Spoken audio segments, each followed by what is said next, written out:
Hey everyone, welcome back to another LEGO review. Today I have the LEGO Speed Champions Too Fast Too Furious Honda S2000. This set released June 1st, 2025 and is classified as a 9+ set. This is set number 77241. It has 300 pieces and comes with one minifigure. And it retails for $27. The box art shows the car in action with the Honda logo at the bottom right and the Fast and Furious logo. On the top of the box is a side view of the car. And then on the back of the box is a rear shot alongside a picture from the movie and a picture of the interior of the car. This is the second Too Fast Too Furious LEGO Speed Champion set, with the first one being Paul Walker's Skyline GTR, which you'll see next to this one later in the video. The one minifigure in this set is Suki. She has really good torso and leg printing showing her outfit that she wears at the beginning of the movie. You can see the leg printing with the belt buckle. She has a long hair piece. The face printing is good, with the first one being a smile and the second being a more confident smirk, and you can see the rest of her outfit back printing. And then she does have a wrench as an accessory. Now moving on to the car, I do like the overall look and design of it. The building process was good. There are a ton of stickers in this set. There are 28 stickers and 8 printed pieces. That is a ton of stickers. On each side there's a sticker on this angled piece. I do like the technique choice where it uses a droid arm to get the angle piece in this position. In the middle is a sticker for the front grille.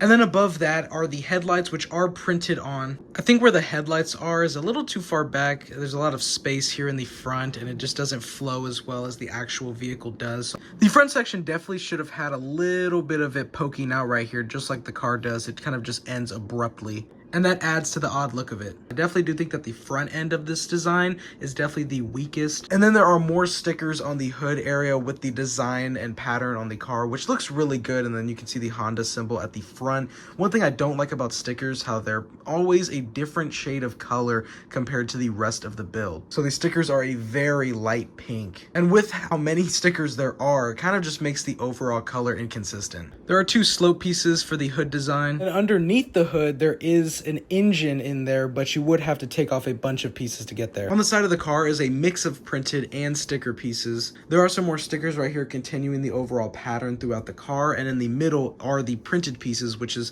a perfect design compared to the in-movie vehicle. And then there are 2 final stickers to continue the hair on the design. Right there is just the side mirror. And then the other side is the exact same, just mirrored, and then you can see the rims on the wheels, which look good. The front windshield piece is printed with a pink outline, and then moving on to the interior of the car has 2 seats. I really like the use of the controller piece for the cushions of the seats. On the front end is the wheel on the left side, and in the middle is a sticker with the speedometers, and then on the right is a 1x1 printed piece of a screen that goes in front of the passenger seat, and you can just see the design on there, and it does say Suki in the back. In the middle is the gear shift, and it uses a microphone piece. And then in between the seats is what I believe to be a nitrous oxide or NOS canister. Suki fits perfectly in the interior. You do need to take off the windscreen to put the minifigure in there though, but it's easy to take off and put back on. On the back are some more stickers continuing the art throughout the car. And then 2 other stickers just with the small slope that is behind both seats. There are a lot more stickers here on the rear section, with the one on each side of the rear lights, which are stickers. Maybe could have been consistent with being printed with the front headlights. In the middle is the Honda logo with more of the design throughout the car alongside the back here as well. And then at the bottom is the license plate. On the underside are the exhausts. And then on each side are more small stickers continuing the art. On the underside is not much detail, but there are transclear dark pink pieces on the front sides and back for the underside LED lights, which is a cool detail. On the back is the spoiler, which does have a sticker on it, and you can move the car on a surface. It moves pretty smoothly.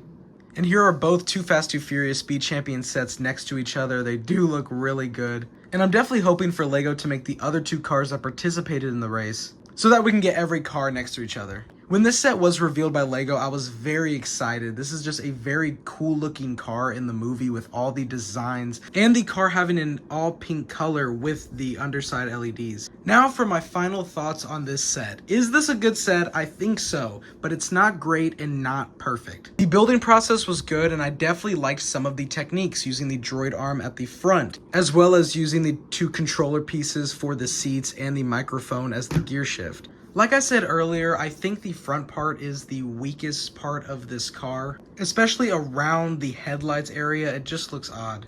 And I feel like the front just doesn't flow smoothly like the vehicle does. I've already seen a mod for the headlights where it just moves them up a little bit, and I definitely think it looks better. And my main complaint is stickers. 28 stickers is too much for one set, and stickers having the problem of being a different shade of the build. And that color difference definitely does take away from the look a little bit. That's why this isn't a great set, and especially with there being 28 stickers, it's a lot more prominent. The printed elements are very good though, especially on the doors. I think the Suki minifigure does a good job at getting her outfit, which was a very stylish one. I think $27 is a little too high for this set. This set does have 300 pieces, so the price per piece ratio isn't bad, but that isn't always the main thing to look at. Comparing it to the Skyline, which released for $25, I believe, that had 19 more pieces, so it looks like these Speed Champions have a $2 increase. And especially with the amount of stickers that you get in this set, I definitely just think that $27 is just a little too much. If it was $2 less like the Skyline, I definitely do think it'll be a little bit more worth it. I still think it's a good car. I like it on display, and especially next to the Nissan Skyline. This is a solid addition to the Too Fast, Too Furious Speed Champions theme. If you want to wait to get it, it will go on sale eventually like all the other Speed Champions do. And like I said earlier, I definitely want LEGO to make the other two cars that participated in the race at the beginning of the movie. Anyways, that was a review, so definitely lightsaber slash that like button and hit subscribe. I hope you all have a great day. Thank you so much for watching, and until next time, peace.